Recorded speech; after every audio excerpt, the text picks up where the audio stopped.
faithfully sharing value and exploring great books from around the world. Hello, this is Sally's Book Talk. Today, I'm interpreting the book The Power of Positive Emotions for you. Emotions are divided into positive and negative ones.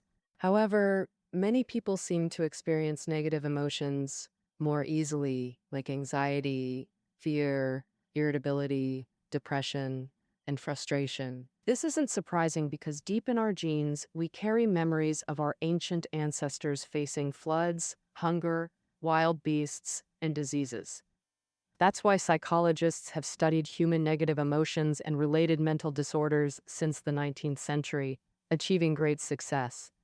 Yet for ordinary folks, instead of just avoiding diseases from negative emotions, you might want to know how to keep yourself happy and balanced daily, how to foster sincerity and mutual help among colleagues and family members.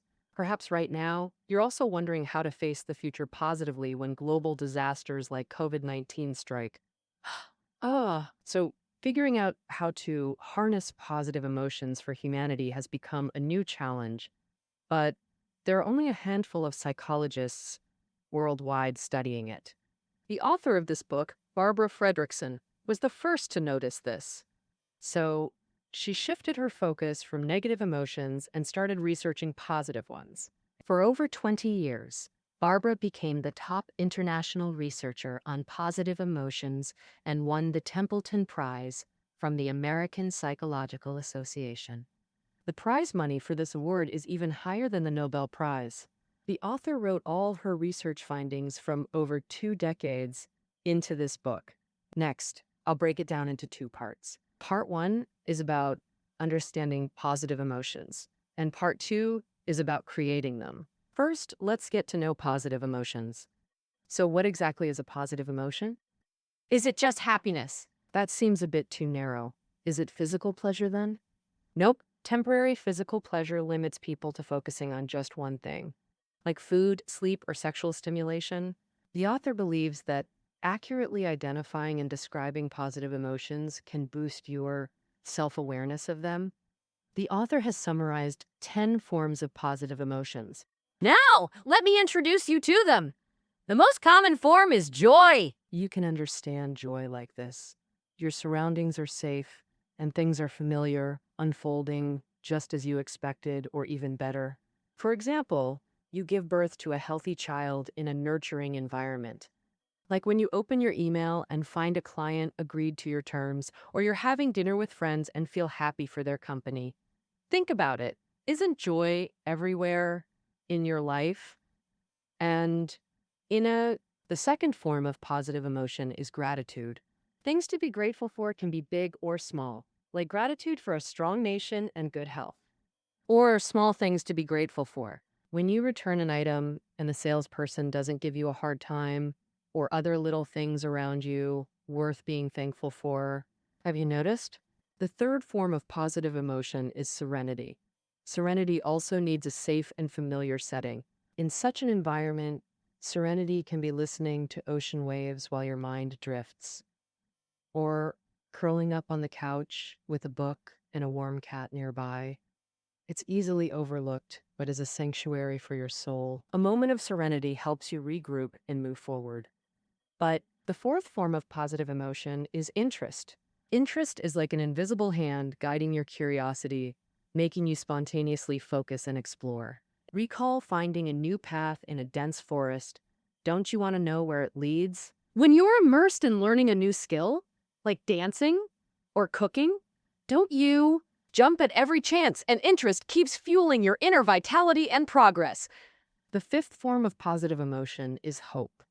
If everything went smoothly, there'd be nothing to hope for. Hope kicks in when you're hopeless or even desperate.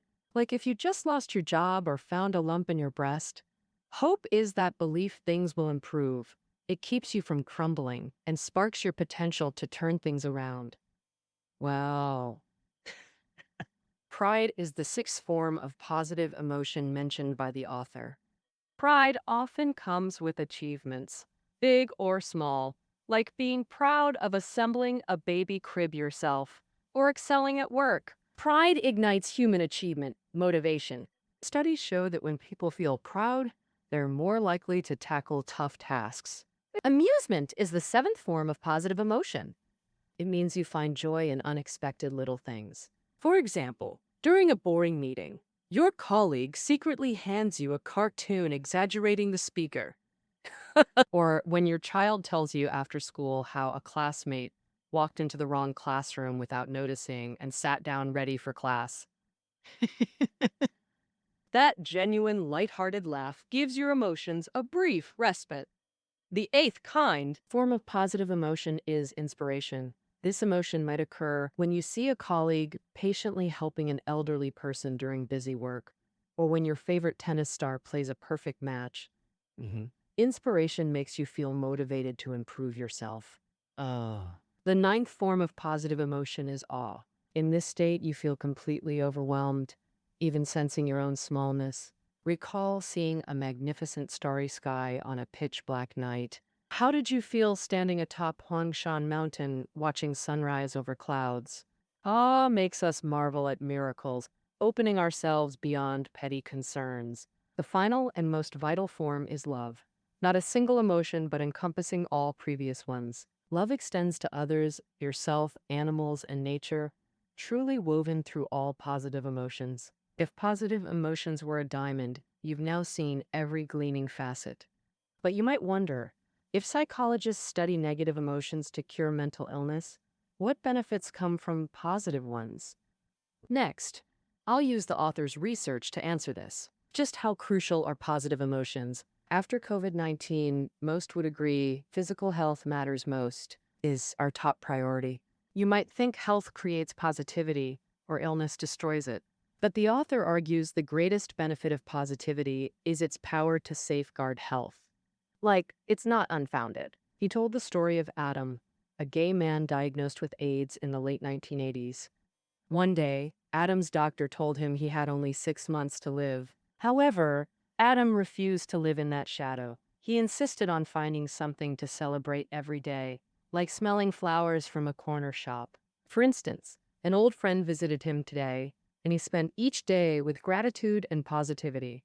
In the end, he actually lived for 9 more years after being told he had only 6 months to live before passing away. This sounds like an inspirational story, but if you pay attention, you'll find similar things aren't rare. For example, doctors often tell families that cancer patients' survival time largely depends on their mindset. And this makes sense because experts have proven through research that positive emotions can boost dopamine levels, enhance immune system function, and reduce inflammatory responses to stress. Another scientist, Kathleen, studied the physical reactions when lovers hug and found that the positive emotions from hugging can lower blood pressure. At the same time, more and more evidence shows that positive people are less likely to develop hypertension, diabetes, stroke, and they live longer. So we're not positive because we're healthy. We're also healthy because of positive emotions. The the second importance of positive emotions is that they broaden thinking. You might think broadening the mind sounds abstract. How do we know our original mental width or the expanded one? To solve this comparison issue, the author conducted an experiment. First, he had participants closely observe their handbacks, feel the sensation after observing, and then write down what they wanted to do at that moment. Then, he had people recall a happy memory, and with this positive mood, write down what they wanted to do now. Results from multiple experiments showed that people with positive emotions wrote longer lists with richer vocabulary than those with neutral emotions. What does this mean? It means positive emotions open people up to discover more possibilities. Moreover, scientists at Cornell University found that if doctors receive friendly greetings, trust, or a small gift from patients before consultations, even just a piece of candy, it makes doctors better at integrating case information.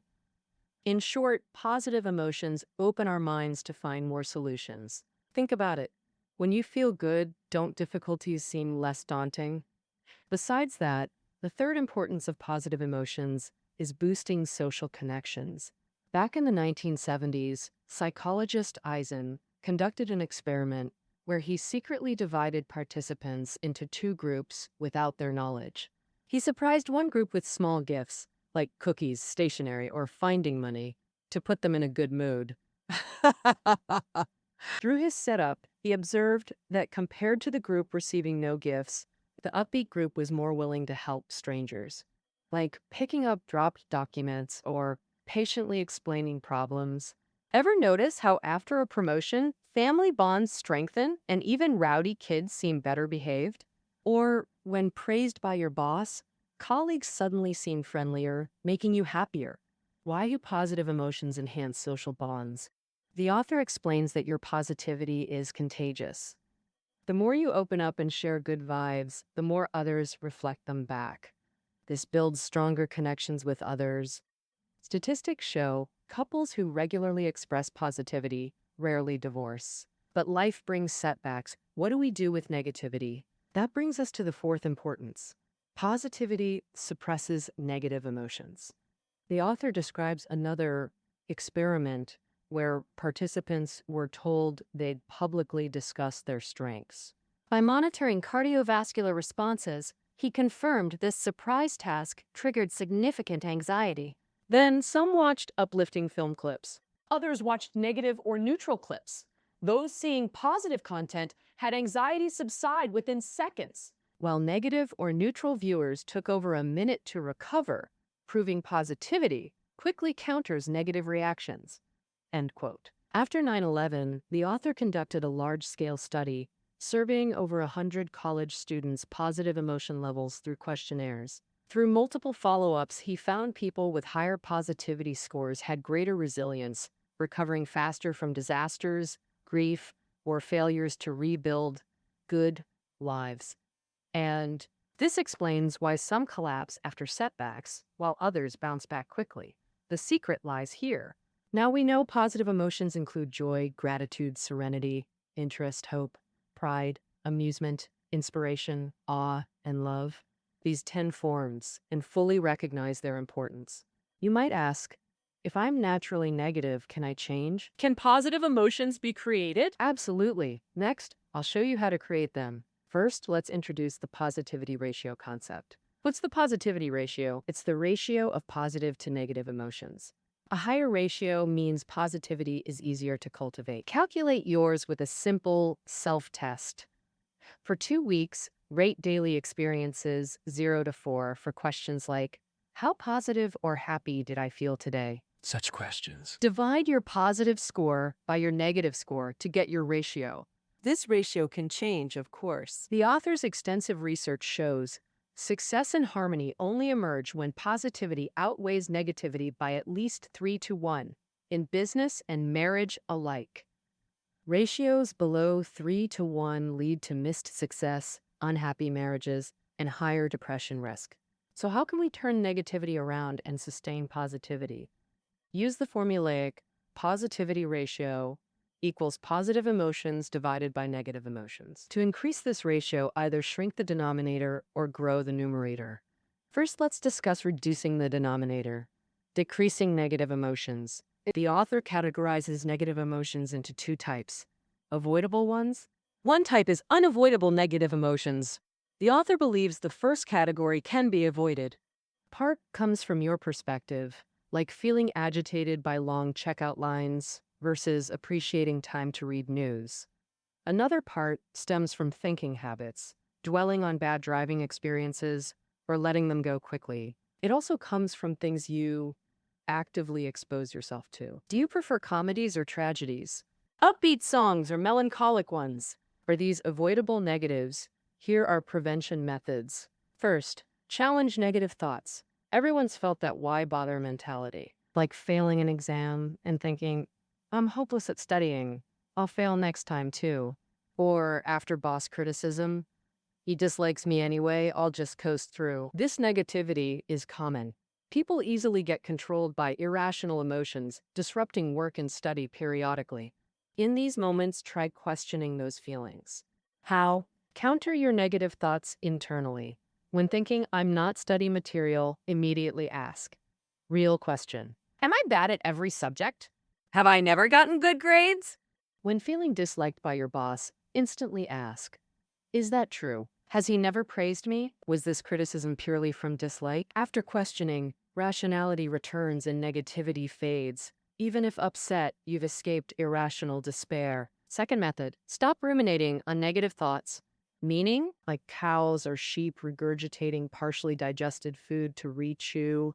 Humans don't do that physically, but some mentally replay distress endlessly, just chewing over negative thoughts repeatedly. Example, during an argument, your partner calls you selfish.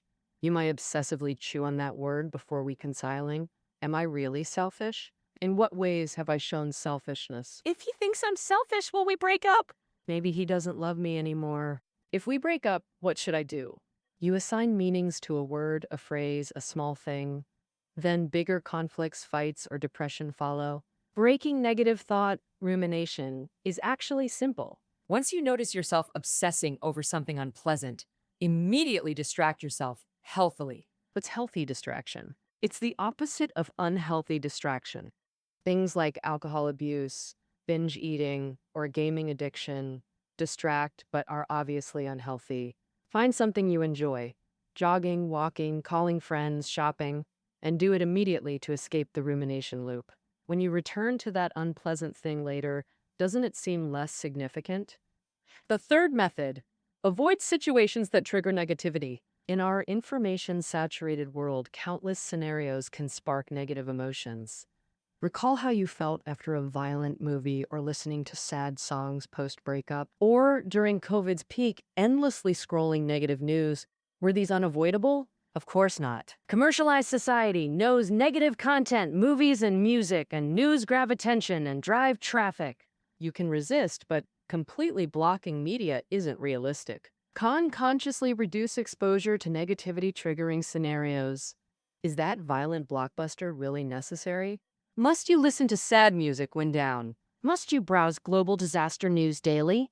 When you learn to skillfully avoid negativity triggers, your positivity ratio improves significantly. These three methods help fend off avoidable negative emotions. But how to handle unavoidable negative emotions? These unavoidable negatives usually come from your environment and people. Like that colleague next to you who complains about everything, or your quick-tempered boss, or the spouse who constantly rains on your parade. These uncontrollable negativity sources. We can reduce such negativity by shifting perspectives or reframing events. Shifting perspective means focusing on other aspects of the person. Sure, they're negative, but are they like that every single moment? Do they have admirable traits? Like that complaining colleague being great at analytics, boosting your team's performance? Or that angry boss excelling in charity work, helping out of school kids? Perspective shifts aren't easy. Especially when affected by their negativity, you must consciously train yourself not to get dragged down. Reframing means assigning new meaning to negative events. The author shares his experience at a 7-day silent meditation retreat. Despite repeated reminders, the guy next to him always arrived 10 minutes late and left early. This deeply annoyed the author, until a teacher suggested thanking latecomers as practice opportunities for non-judgment and inner peace. He found it effective, mentally thanking the latecomer before returning to focus. Unavoidable negativity often comes externally. Since we can't change others, we must change ourselves. These are denominator-reducing methods to boost positivity ratio. Now, let's discuss increasing the numerator, boosting positive emotions. Step 1. Adjust your mindset. Sounds abstract, but how? First, learn to savor the good. You might say, there's nothing worth savoring in your life right now. Then consider this example. The author's student, John, used to multitask calls with gaming or TV or take calls in noisy places, making him sound dismissive. John couldn't enjoy gaming or TV fully and found family annoying. Now he tries calling family in quiet rooms with comfy chairs, turning off screens and speaking attentively. He not only feels their care, but notices their emotional shifts. He was amazed how seriously talking with family made him feel wonderful. Truth is, everyone's surrounded by beautiful moments, Quiet coffee time, sunset with loved ones, so much worth savoring. These comfortable moments nurture positive emotions. After savoring them, try writing down your blessings. Scientists once split people randomly. One group regularly recorded gratitude, the other did nothing. Later, they found frequent gratitude writers had way more positivity. Years ago, Oprah, America's top talk show queen, urged everyone to keep gratitude journals. She encouraged daily lists of 5 grateful things. Those who stuck with it reported better moods and stronger happiness. So stop complaining. Life's full of blessings worth gratitude. Today's health. A colleague's morning smile, your child's progress, or finding an umbrella during sudden rain. Things like that. Third, learn to count your kindnesses. If writing blessings records what you receive, counting kindness tracks what you give. Studies long proved helpers not only stay happier, but live longer. Maybe that's why celebs and entrepreneurs dive into charity. The author notes, one big weekly or monthly kind act boosts positivity more than small daily gestures, like an afternoon with lonely elders, a day at orphanages, or half day helping stray animals. Fourth, pursue your passion. Passion could be for work or hobbies. For the author, his passion includes analyzing work data and cooking 30-person feasts from recipes for neighborhood gatherings. For her husband, passion means standing in waves for hours observing currents and whirlpools just to catch one fish. Passion keeps inner vitality alive, fueling motivation even for small things like tending succulents all afternoon or time-lapsing clouds, all beneficial for well-being. All right, these 4 methods help adjust your mindset.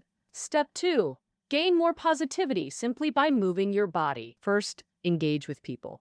No one fulfills their potential in isolation. Scientists tracked emotions after randomly grouping people alone versus with others.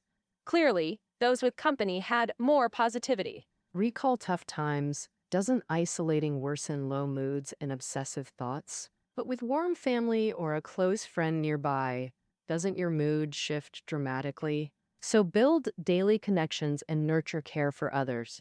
It pays off. Then, step outside when weather permits. Remember your last sunny day outing? Sunshine, breeze, greenery, dancing shadows.